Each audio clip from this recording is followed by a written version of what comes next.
Science. Si l'argent n'a pas d'odeur, il pourrait bien nuire à la santé. C'est ce qu'affirment des scientifiques britanniques.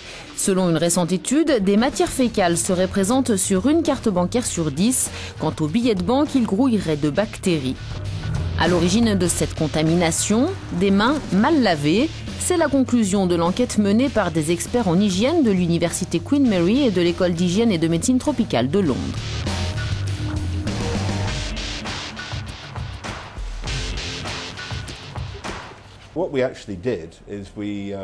Nous sommes allés dans différentes parties du Royaume-Uni et nous avons prélevé des échantillons sur les billets et les cartes de crédit de volontaires, ainsi que sur leurs mains.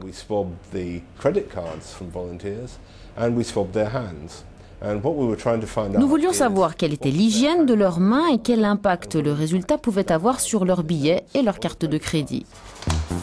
Réaliser le test de bactéries est simple, il suffit de frotter un écouvillon sur un billet, de lustrer ensuite le fond d'une boîte de pétri et de laisser incuber 24 heures. On peut alors facilement voir la contamination. À droite sur votre écran, la boîte de pétri est saine, à gauche, elle est maculée de bactéries potentiellement dangereuses. Elles peuvent opérer une résistance aux médicaments, causer des infections, engendrer des diarrhées, des vomissements ou une contamination à l'E. coli. Nous connaissons tous la bactérie E157, réputée très dangereuse. Nous ne disons pas que nous avons détecté la bactérie E. coli 157 ici, mais nous avons décelé la bactérie E. coli sur quelques billets et cartes de crédit, ainsi que sur quelques mains.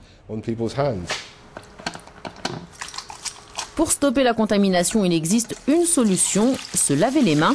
Et avec du savon, c'est encore mieux. Cela permettrait en effet de réduire de plus de 40% le risque d'infection diarrhéique.